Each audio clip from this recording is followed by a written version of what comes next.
राष्ट्रपति द्रौपदी मुर्मू ने शनिवार को राष्ट्रपति भवन में 2 पूर्व प्रधानमंत्रियों नरसिंह राव और चौधरी चरण सिंह, बिहार के पूर्व मुख्यमंत्री कर्पूरी ठाकुर और प्रख्यात कृषि विज्ञानी MS स्वामीनाथन को मरणोपरांत भारत रत्न से सम्मानित किया। इन विभूतियों की तरफ से उनके स्वजन ने राष्ट्रपति से यह सम्मान प्राप्त किया। सरकार ने पूर्व उप प्रधानमंत्री लाल कृष्ण आडवाणी को भी भारत रत्न देने की घोषणा की है। सूत्रों के अनुसार आडवाणी को भारत रत्न सम्मान देने के लिए राष्ट्रपति आज उनके घर जा सकती हैं। आडवाणी के खराब स्वास्थ्य को देखते हुए यह निर्णय लिया गया है। सरकार ने इस साल 5 हस्तियों को भारत रत्न से सम्मानित करने का फैसला किया है। भारत के 9वें प्रधानमंत्री के रूप में PV नरसिंह राव ने दूरगामी आर्थिक सुधारों का नेतृत्व किया। उन्होंने युवा अवस्था में देश के स्वतंत्रता संग्राम में भाग लिया था। निजाम शासित हैदराबाद में कुशासन और उत्पीड़न के खिलाफ आवाज उठाई थी। उत्तर प्रदेश के मेरठ जिले में मध्यम वर्गीय जाट परिवार में जन्मे चौधरी चरण सिंह स्वतंत्रता संग्राम के दौरान कई बार जेल गए। जमींदारी उन्मूलन और भूमि सुधार में उनके योगदान और ग्रामीण और कृषि अर्थव्यवस्था में उनकी गहरी समझ को याद किया जाता है। उन्होंने आजीवन किसानों के हितों के लिए आवाज उठाई। बिहार के पूर्व मुख्यमंत्री कर्पूरी ठाकुर स्वतंत्रता सेनानी और समावेशी विकास के समर्थक थे। कर्पूरी ठाकुर ने आजीवन वंचितों के जीवन को बेहतर बनाने का प्रयास किया। राजनीति में ईमानदारी, सज्जनता एवं लोकप्रियता ने कर्पूरी को जननायक बना दिया। मुख्यमंत्री के रूप में उनके कार्यकाल को मुंगेरी लाल आयोग की सिफारिशों के कार्यान्वयन के लिए याद किया जाता है।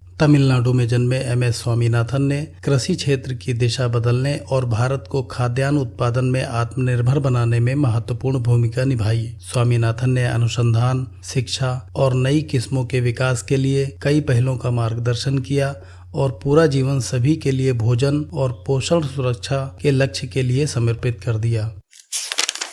अरब सागर में यमन के सोकोत्रा द्वीप के नजदीक समुद्री लुटेरों ने गुरुवार को ईरान के मछली पकड़ने वाले जहाज अल कंबर पर कब्जा कर लिया था। वे उसे अज्ञात स्थान पर ले जा रहे थे। अपहत जहाज द्वारा भेजा गया आपात संदेश प्राप्त होने पर शुक्रवार को भारतीय नौसेना ने क्षेत्र में मौजूद 2 युद्धपोतों INS सुमेधा और INS त्रिशूल को कार्रवाई के लिए रवाना किया। दोनों युद्धपोतों ने कुछ ही घंटों में अपहत जहाज का रास्ता रोक लिया और देर रात कमांडो कार्रवाई में अपहत दस्युओं को आत्मसमर्पण के लिए विवश कर दिया। 9 समुद्री लुटेरों को भारत लाकर उन पर मुकदमा चलाकर दंडित किया जाएगा। रिजर्व बैंक ऑफ इंडिया की ओर से जारी डाटा के अनुसार 22 मार्च को समाप्त सप्ताह में कुल विदेशी मुद्रा भंडार 642.63 अरब डॉलर रहा। कैलेंडर वर्ष 2024 में अब तक विदेशी मुद्रा भंडार में करीब 20 अरब डॉलर की वृद्धि हुई है।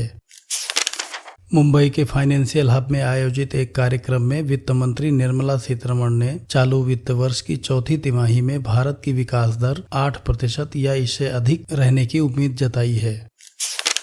यूरोपीय अंतरिक्ष एजेंसी के महानिदेशक जोसेफ S. बेकर ने हाल के सफल परीक्षणों के लिए इसरो की प्रशंसा करते हुए कहा कि अंतरिक्ष और विशेषकर चंद्र अन्वेषण में भारत की उपलब्धियां आश्चर्यजनक हैं। उन्होंने कहा कि चंद्रमा के दक्षिणी ध्रुव पर चंद्रयान 3 की सफल सॉफ्ट लैंडिंग और भारत के पहले सौर मिशन आदित्य L1 के प्रक्षेपण के साथ ही भारत 2023 में नई ऊंचाइयों पर पहुंचा है।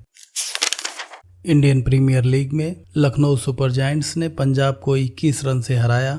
21 वर्षीय गेंदबाज मयंक यादव ने 155.8 किलोमीटर प्रति घंटे की रफ्तार से सत्र की सबसे तेज गेंद फेंकी।